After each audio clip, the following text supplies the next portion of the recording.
Sometimes, the lies we tell ourselves hurt more than the ones we tell others. They burrow into our souls, lingering in the spaces between who we are and who we pretend to be. They grow roots, weaving into the fabric of our carefully curated lives, until one day, they are indistinguishable from the truth. I remember the exact moment I realized this, standing in my bathroom, staring at 2 pregnancy tests, my manicured nails digging crescents into my palms. Both positive. Both mocking me with their simplicity, their stark certainty. In that moment, my world didn't crumble. That would have been easier. No, instead, it shifted ever so slightly, like the silent, almost imperceptible movement of tectonic plates beneath the earth, setting the stage for an inevitable collapse.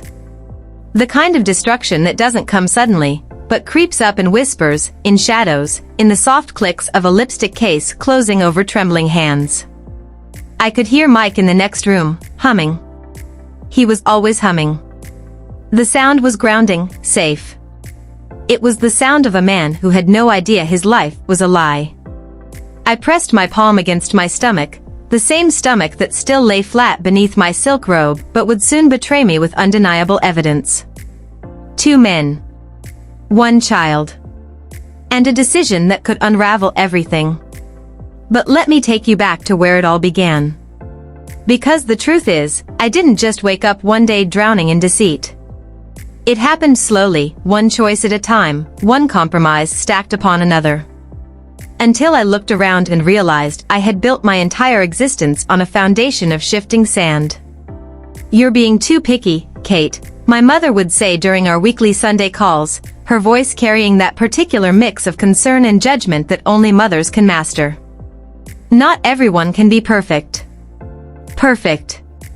That word had haunted me my entire life. Perfect grades, perfect job, perfect appearance. I had spent so many years chasing an ideal that I had created a prison of expectations for myself. And yet, the bars of that prison were invisible to everyone but me. Perfection wasn't just something I aimed for, it was something I owed. To my family, to my colleagues, to myself. I couldn't just be good at my job, I had to be the best.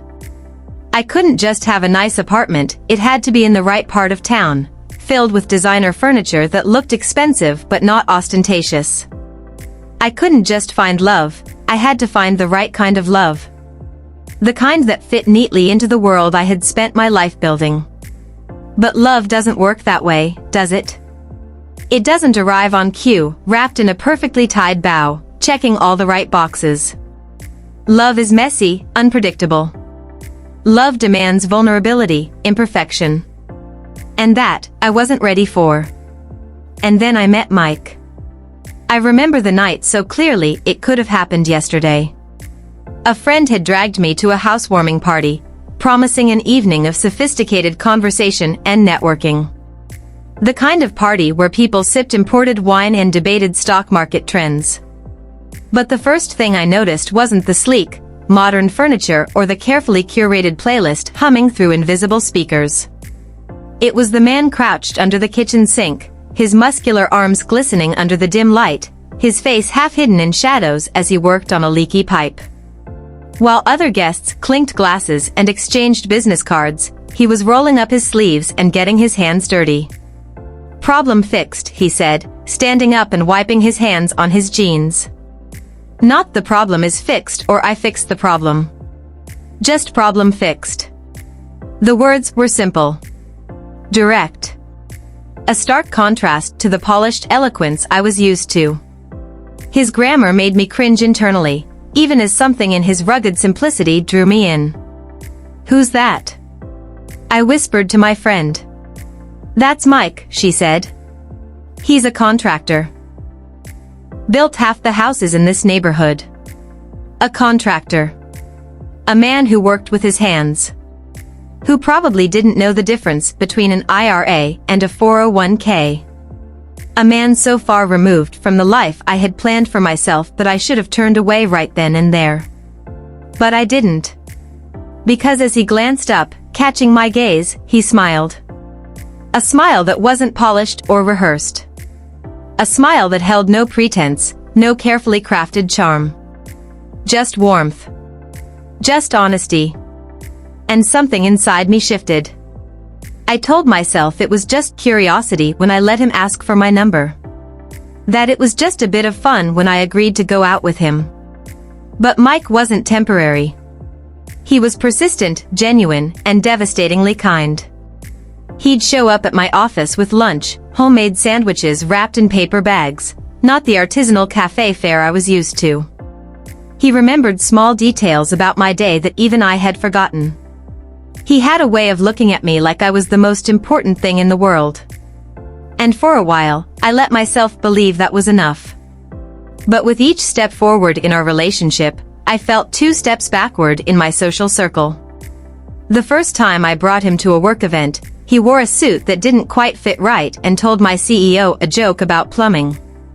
I spent the entire evening making excuses, trying to keep him away from conversations, my cheeks burning with shame I couldn't quite justify. When he proposed, it wasn't at a 5-star restaurant or during a romantic getaway. It was in his kitchen after he'd made me dinner, slightly overcooked pasta and sauce from a jar. He had been so nervous he dropped the ring in my wine glass. Not champagne. Wine from a box. I said yes because I was 33 by then. Because my younger sister had just announced her pregnancy.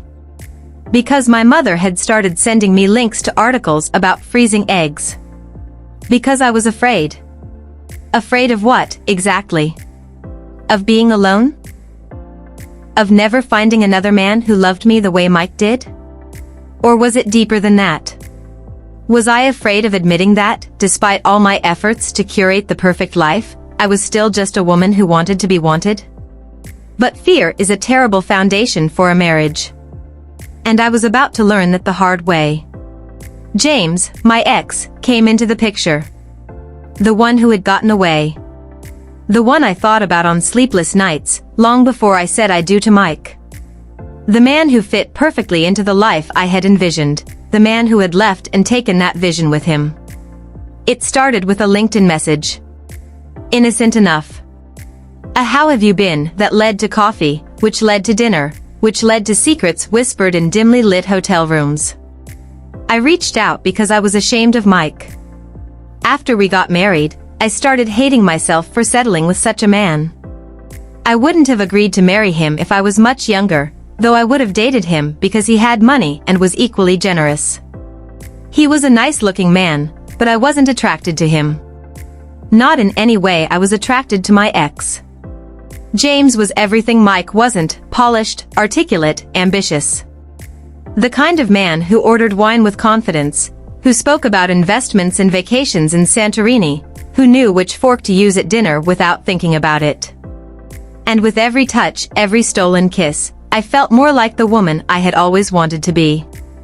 But desire has a way of wrapping itself around your neck like silk, soft at first, almost comforting. Until one day, you realize it has tightened, and there is no escape. The first time I met James again, it was supposed to be casual. A coffee. A friendly catch-up. But as soon as I saw him, standing in the doorway of the cafe, his tailored suit fitting him like a second skin, that old feeling washed over me. The feeling of unfinished business. Of longing. Of regret. "You look good, Kate," he said, his voice smooth and familiar. "Better than good."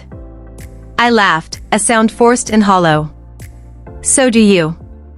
We sat across from each other, the air thick with words unsaid. He told me about his life, his work, his wife. The one he had chosen over me. And yet, there was something in his eyes, a flicker of something he wasn't saying. "I think about you," he admitted, swirling his coffee with the tip of his spoon. "More than I should. I should have walked away then.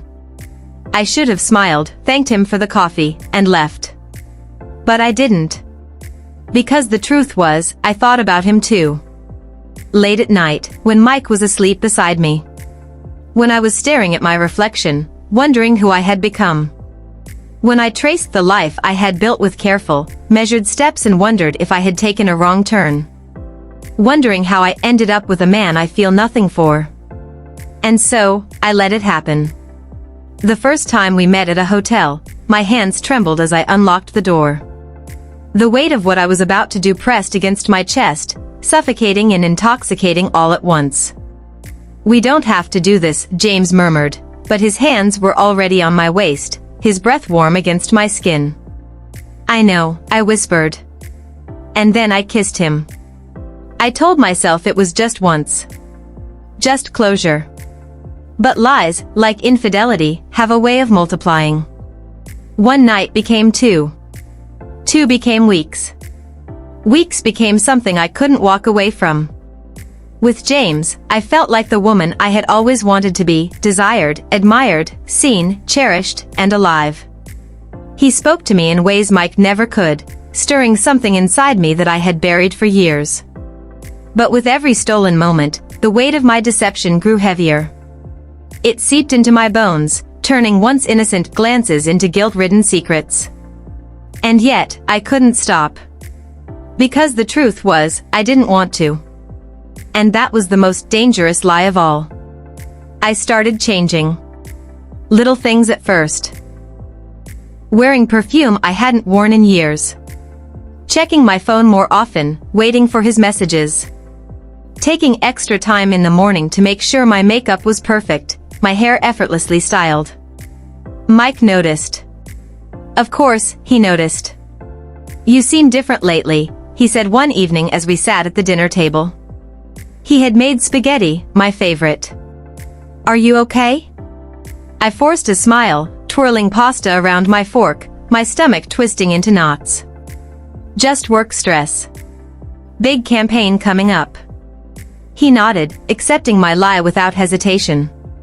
Because Mike was trusting, good-hearted, the kind of man who believed in the best of people.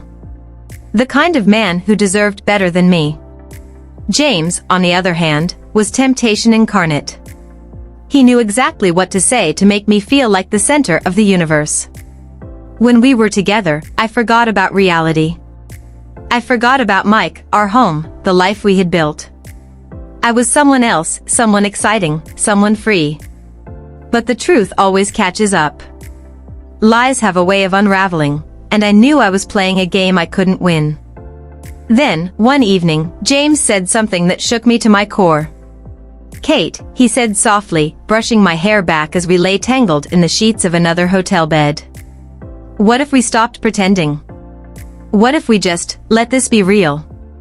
Real. The word sent ice through my veins. Because no matter how much I had fooled myself into believing this was just an escape, a fantasy, there was nothing pretend about the way he looked at me. Nothing pretend about the way I felt when I was with him. "You know I can't do that," I whispered. He exhaled slowly, pressing his forehead to mine. "Why not?" I didn't answer. Because the truth was, I didn't know anymore. My lies had woven themselves so tightly around my reality that I couldn't see where one ended and the other began. Mike loved me. James desired me.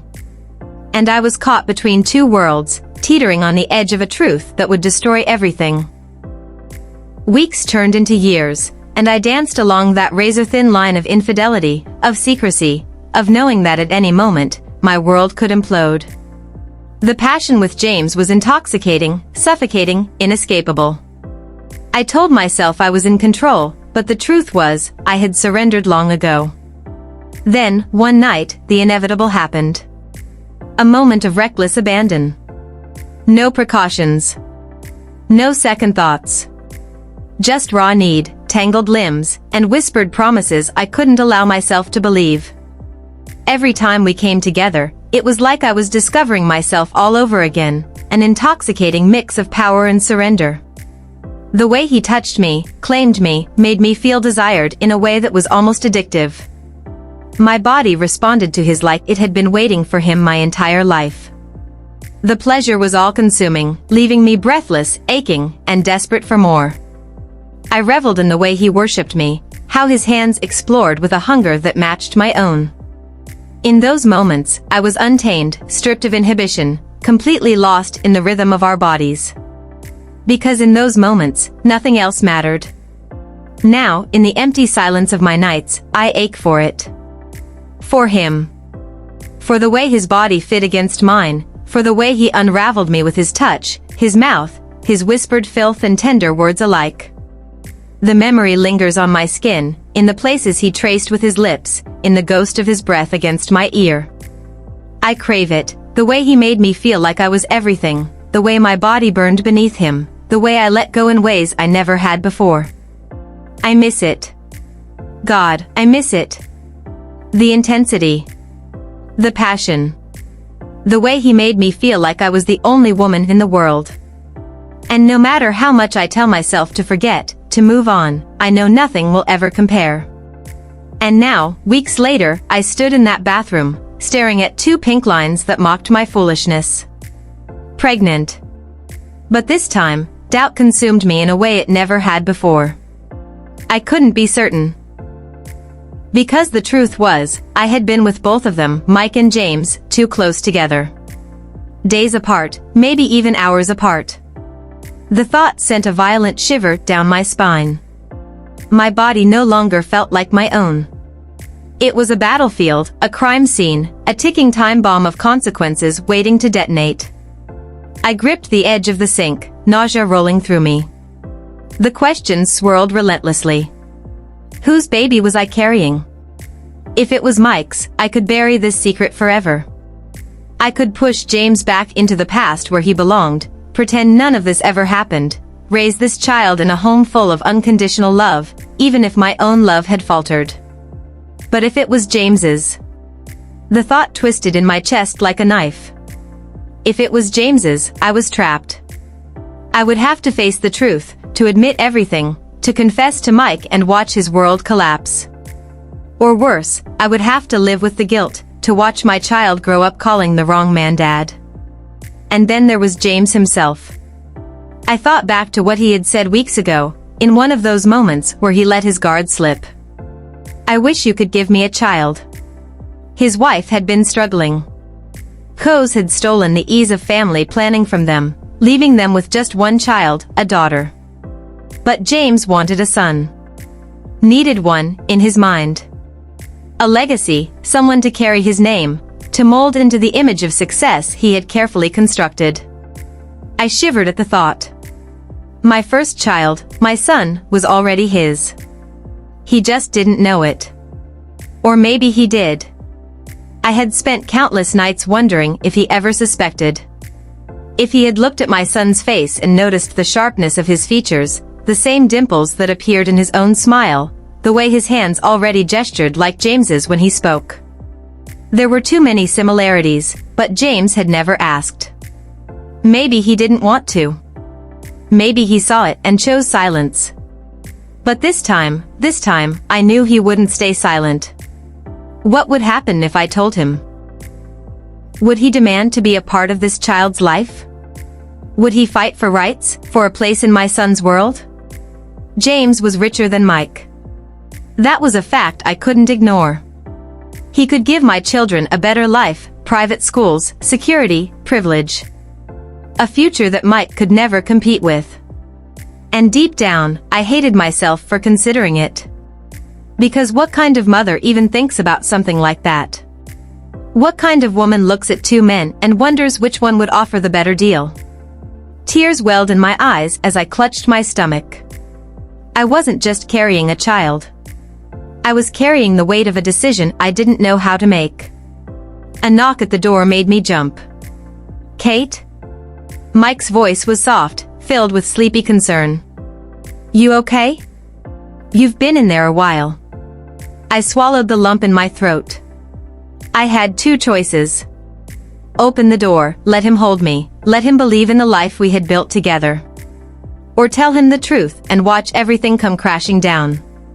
I took a deep breath, wiped my tears, and reached for the doorknob. Because no matter what happened next, one thing was certain. This secret wasn't going to stay buried forever. I moved through the next few days in a daze, my body present but my mind trapped in an endless cycle of questions I had no answers for. Every glance in the mirror, every moment of stillness, was a reminder that I was running out of time. I had to make a choice. But what choice was there? James had already made it clear that he wanted a son. That he felt incomplete without one.